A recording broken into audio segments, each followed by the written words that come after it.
धीरे धीरे समय बीता, भगवान और बड़े भये। भगवान ने अपनी मंडली बना ली। बोले काय की? बाल गोपाल चोर विद्या प्रचार मंडल। यहां पर कई लोगों का मत बहुत गलत रहता। बोले महाराज भगवान चोरी करें तो लीला, और हम करें तो हमने कहा जेल जाओगे। भाई तुम चोरी करोगे तो जेल जाओगे। बोले महाराज ये कौन सी इंसाफी है? तो हमने कहा देखो श्रीमान, भगवान किसी का माखन चुराने नहीं जाते थे। जो गोपियां हैं वो देवता हैं, उन देवताओं का चित्त चुराने के लिए भगवान माखन के बहाने जाते थे। अच्छा आप ही बताओ, किसी के घर पर 9 लाख गैया हो और खूब मक्खन मिश्री हो तो क्या वो चोरी करके खाएगा? जवाब दो हाँ जी या ना जी। तो फिर भगवान ऐसा क्यों करते थे? बोले भैया भगवान माखन चुराने के बहाने गोपियों का चित्त चुराते थे। गोपियां स्वयं चाहती थी कि भगवान हमारे घर पर आवे, हमारे घर पर आकर के हमको दर्शन देवें। भगवान नहीं भी आते थे तो गोपियां झूठ मूठ की शिकायत लेके जसोदा मैया के पास पहुंच जाती थी। मैया तेरो लाला बड़ो कवाड़ी है, बड़ो विचित्र है। अच्छा तो मैया डांटती थी तो गोपियां चेहरे का आभा मंडल देखती थी कि देखो प्रभु के ऊपर क्या बीत रही। भगवान भी जसोदा मैया के सामने एकदम यूं खड़े हो जाएं कि कुछ नहीं जानते, और जहां मैया दाएं बाएं देखने लगे सोई भगवान भवन के इशारों उंगली करके रुक जा गोपी, तेरे ही घर पे न्योतो है मेरो अब। हाँ, और एक नई गोपी ने भगवान की बड़ी शिकायत कर दी।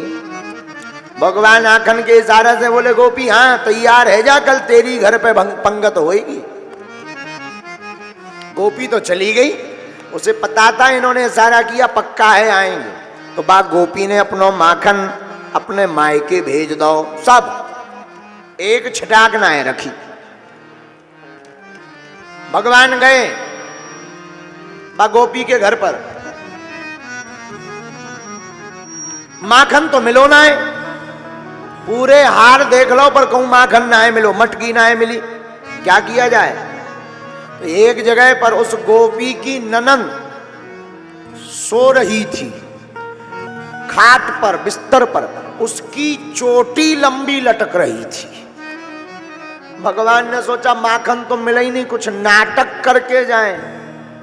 तो भगवान लीलाधर हैं, ठाकुर जी ने बा गोपी की ननंद की चोटी खाट की लकड़ी में जोर से बांध दी,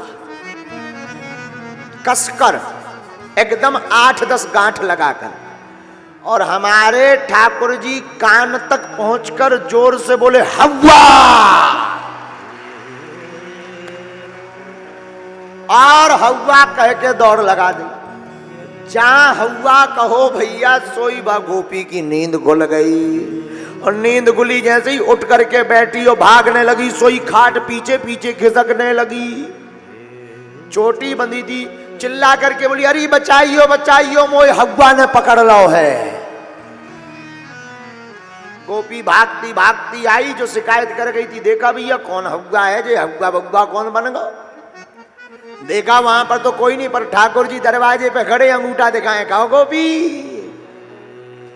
तब्बा गोपी ने अपनी ननंद से कही चुप है जा, कोई हव्वा बव्वा ना है, जो नंद को छोरा ही हव्वा बनो डोले। हाँ, अब तो बा गोपी और शिकायत करने पहुंची जसोदा मैया के, मैया तेरो लाला बड़ो खतरनाक है। क्यों? माखन खावे, चोरी करवे, माखन ना मिले तो शैतानी करके जावे, और गोपियन से हाँ में हाँ सलाह मिला देवे। गोपियां तो सब भगवान के चित्तवन सरोज मुखमंडल को देखने आती थी। सब भगवान के रूप रस सुधा का अमृत पान करने आती थी, क्योंकि गोपियां साधारण स्त्रियां नहीं है, साक्षात देवता इंद्रादिक देवता ही गोप गोपी बनकर के ब्रजमंडल में प्रकट भई हैं। गोपी का अर्थ क्या होता? गौ माने होता इंद्रिय, पी माने होता पीना। जो ब्रह्म रस को अपनी इंद्रियों से पान करने की सामर्थ्यता रखता हो, उसी का नाम है गोपी। तो वहां के महात्माओं को पता लगा भगवान आए हैं, भगवान के साथ जानकी जी। तो सब महात्माओं ने सुन रखा था कि भगवान ने एक पत्थर पर पैर रखा था, नारी बन गई थी, स्त्री। तो जितने महात्मा थे 2-3 दिन तो सत्संग में आए राम जी की, चौथे 5वें दिन से अब्सेंट, छुट्टी। तो राम जी ने लक्ष्मण जी से पूछा कि एक बात बताओ भाई, ये सब महात्मा गायब कहाँ हैं? लक्ष्मण जी बोले अभी देखते हैं। लक्ष्मण जी ने देखा सो साम महात्मा, कोनो छोटो पत्थर, कोनो मोटो पत्थर, कोनो गोल, कोनो चपटो, कोनो कालो, कोई सफेद पत्थर बढ़िया टक करके रख रहा है इकट्ठा। लक्ष्मण जी बोले ये क्या है? महात्मा बोले आपको नहीं बताएंगे, प्रभु को बताएंगे। राम जी ने पूछा कि भाई ये क्या है, ये पत्थर क्यों इतने शिलाखंड लिए घूम रहे हो आप सब महात्मा? बोले महाराज हमने सुना है आपके चरणों में चमत्कार है। भगवान बोले क्या? तो महात्मा बोले सरकार हमने सुना कि आप जिस पत्थर पर चरण रख देते हो वो स्त्री बन जाते हैं। राम जी बोले मतलब? बोले सरकार वन का काम अकेले राम, ये जितने पत्थर हैं तन तन चरण छुपा दो, एक एक लुगाई बन जाए। तो बोले राम जी बोले इससे क्या होगा? तो बोले सरकार आपके भी साथ में हैं, माता जी हैं, अब हमाओ भी घर बस जाए, कम से कम आश्रम में कोई टिक्कर प्रसाद बनाने वाला तो होगा, तो कोई टिक्कर प्रसाद बनाएगा, हम लोग भजन करेंगे। राम जी बोले ये तो गड़बड़ हो गया, जानकी जी को साथ ले आए तो सब गृहस्थी होने चले हैं। तो राम जी ने एक कौतुक किया, पता है क्या किया? जानकी जी का हरण करवा दिया और राम जी जानबूझकर रोए, वहीं पर ज्यादा रोए जहां वो महात्मा रहते थे। तो जब महात्माओं ने देखा कि बताओ धर्म पत्नी के चक्कर में जो हाला होत के रोना भी पड़ता है, सब महात्माओं ने अपने अपने पत्थर फेंक दे कि हमें रोना नहीं है। सब महात्मा राम जी के चरणों में आए। राम जी बोले अब बोलो। सब महात्मा बोले सरकार आपके रूप को देखकर हम सब मोहित हो गए, आप हमें अपनी प्रेमिका रूप में स्वीकार करो। राम जी बोले अभी तो हम मर्यादा पुरुषोत्तम हैं, द्वापर युग में जब हम भगवान कृष्ण बनकर लीला पुरुषोत्तम बनकर आएंगे तब सब तुम गोपियां बनना और हम कृष्ण कन्हैया बनेंगे, तुम्हारे मनोरथ को पूर्ण करेंगे। ये हैं गोपियां। तो देवता महात्मा गोपियां बनकर प्रकट भये। और मिथिला में भी जो मिथिलानियां रहती थी, मिथिला जहां राम जी का विवाह हुआ, तो वहां राम जी के रूप को देख करके बहुत सी रानियां मोहित हो गईं। वो मन में सोचने लगी काश हमें ये पति रूप में मिल जाते। तो राम जी क्या कहते हैं, अभी तो देखो, अभी तो नहीं, अभी तो मुश्किल है।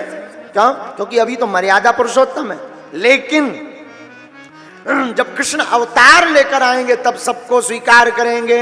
आहा हा, गोस्वामी जी ने इस बात का उल्लेख भी किया अपनी वाणी में, जागी रही भावना जैसी, जागी रही भावना जैसी, जागी रही भावना जैसी, प्रभु मूरत